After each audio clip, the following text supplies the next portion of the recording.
Is Joker Folie destined to put another smile on your face? We certainly think so, and we've compiled a whole list of reasons why. Let's start out with the obvious. Joaquin Phoenix is truly a singular force among modern-day actors. He's super selective with his projects and puts everything he has into his roles. So it's safe to assume he's striving for another Oscar with his second performance as the Joker. You think this is funny? Dad, it's me! Is it likely that he'll receive a second nomination for playing the same character? It wouldn't be out of the question. Al Pacino received Oscar nods for his role as Michael Corleone in both The Godfather and The Godfather Part 2. And then there's Sylvester Stallone, who was nominated twice for playing Rocky Balboa. First for Best Actor in the OG Rocky, and then for Best Supporting Actor in Creed. Those were a lot further apart, but still. Even if he doesn't win again, receiving a second nomination would put Phoenix in some elite company. Regardless of what happens come award season, audiences should appreciate another Phoenix performance while they can. And what about Lady Gaga playing Harley Quinn? Could they have made a better choice? Any good comic book movie sequel has to up the ante, even if it's a serious drama. And tasking Gaga with bringing the Joker's love interest to life is a no-brainer. She's definitely won a few more Grammys than she has Oscars, but hey, how many stars can say they have both statues chilling on their mantles at home? After seeing her shine in her music-centric role as Allie in A Star Is Born, we have no doubt she'll harness all of her strengths for Folie, which, as we're all aware of by this point, is a musical. More on that in a second. There have been numerous versions of Harley Quinn since she was first brought to life in Batman the Animated Series. Did you see the way I handled those creeps? Pow! Bam! Ooh, Batgirl, eat your heart out! As far as live-action iterations go, most people probably correlate the character with Margot Robbie, who donned the iconic pigtails in both Suicide Squad films and Birds of Prey. You know, psychologically speaking, vengeance rarely brings the catharsis we hope for. So how will Gaga's interpretation compare? From what we've seen in the trailers, it should be a far cry from Robbie's, which makes the movie as a whole all the more enticing. Todd Phillips has spoken about how Lady Gaga's Harley Quinn is darker than most people probably imagine, with this iteration drawing inspiration from Charles Manson and his followers. We're not entirely sure how that's going to manifest on screen, but let's just say we're stoked to find out. Okay, back to the musical thing. It's true, Folie is straight up a musical. More specifically, a jukebox musical, with 15 already existing songs reportedly included in the movie. There's also the possibility of an original song or two entering the mix, but we'll have to wait and see if that rings true when it finally hits theaters.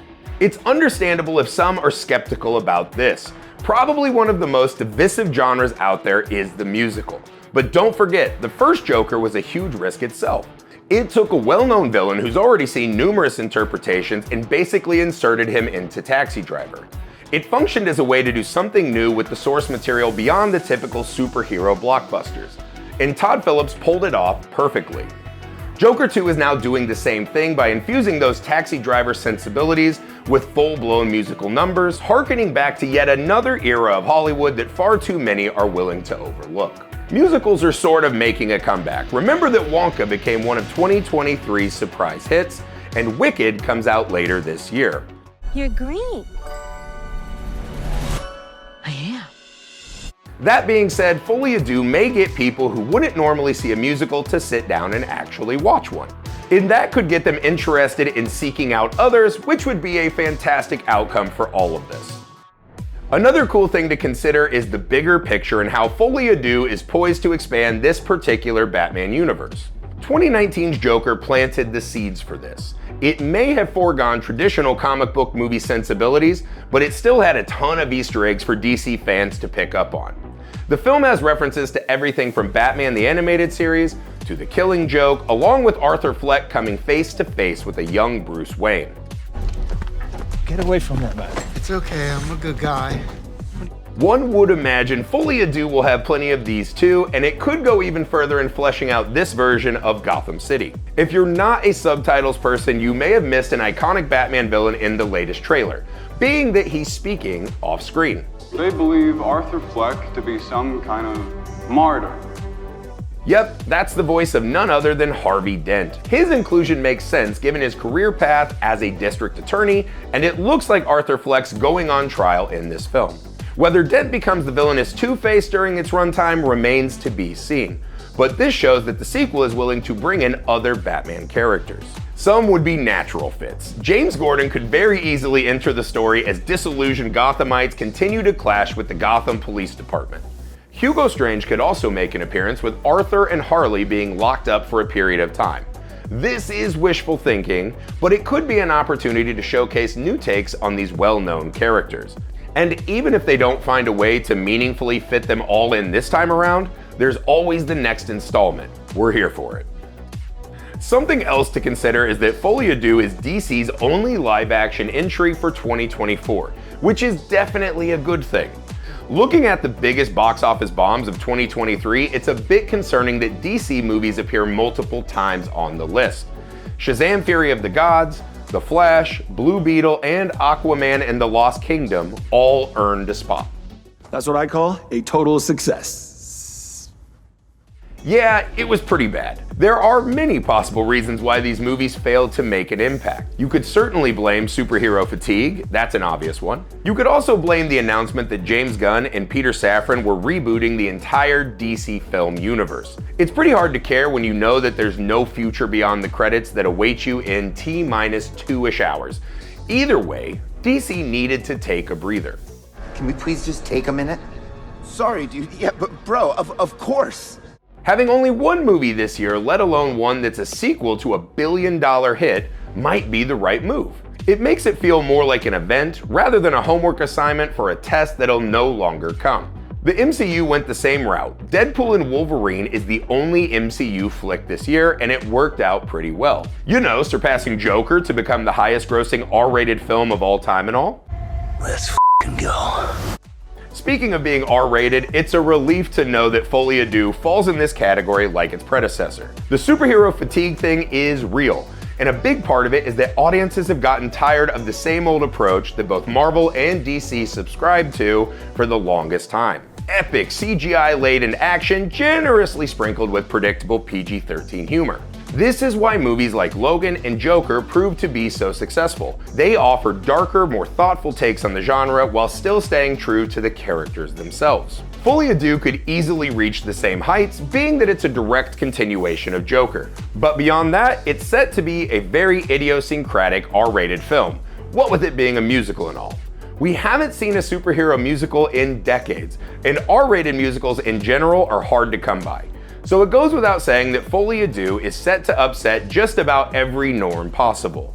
And it's more than obvious that audiences are ready to give it a chance for the sake of being pleasantly surprised in theaters again after a long drought. One of the reasons we're beyond stoked for Folie Deux is that Hildur Guðnadóttir is returning for score duties. Will she win an Oscar again? Hard to say for sure. But being that this installment is a musical, it's likely she'll have even more chances to shine. The music for Joker was an integral component of the film, often guiding what happened in each respective scene. As Guðnadóttir told The Hollywood Reporter in 2023, "I wrote most of that music beforehand." So they shot the film to the score, and the music would lead a lot of the scenes that we see in the film. The bathroom dance scene, for example, is really Joaquin following the music.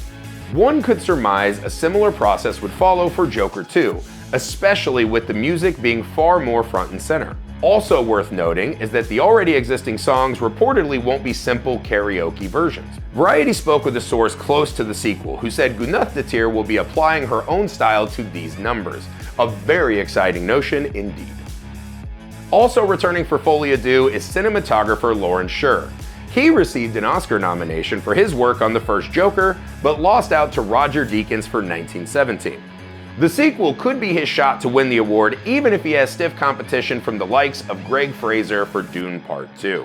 Many fans on X have praised what they've seen from the movie so far based on the trailers. One user summed it all up by writing, "Lawrence Sher's cinematography for Joker 2 already surpassing his incredible cinematography for Joker 1. God, I cannot wait to see this in theaters." Sher himself told YouTuber Maddie Hapoya that Francis Ford Coppola's musical One from the Heart was an inspiration for the look of the Joker follow-up. He explained that he broke down scenes from the movie and used screenshots as jumping off points for his own shooting. They became a conversation starter for me and Mark Friedberg, the production designer, and Todd as we scouted in those early days. Since Folie Deux will have musical components, it makes sense to draw from musicals of the past, even one that was overlooked in its time, like One from the Heart. With both Folie Deux and Coppola's new film, Megalopolis, coming out so close together, it may inspire more people to check it out. The ending of the original Joker calls into question what really happened, as it's unclear what's real and what's part of Arthur's delusion. But certain plot points did in fact happen, such as Arthur really killing someone live on air. The sequel will take place 2 years after the first installment, with Arthur going to trial and potentially getting sentenced to death for his crimes. Being that Joker has somewhat of an open ending, the question is, how much of Folie Deux will end up being a delusion, especially when it comes to this burgeoning relationship with Harley Quinn? Variety recently received another intriguing piece of information that could explain their dynamic. He's drawn to romantic ballads. She prefers music about power. So it's possible Arthur is so deluded in his relationship with Harley that he fails to see that she's using him for some grander machination. But that's just speculation for the time being. With Arthur's life on the line, it's possible Folie Deux could have a straightforward finale where he dies, while the movement he inspired continues to grow. Or perhaps people only think he dies, but he's still around in some form. Whatever the case, the ending will likely get people talking and pining for a third installment. Rest assured, we'll be here to discuss when it finally reaches theaters.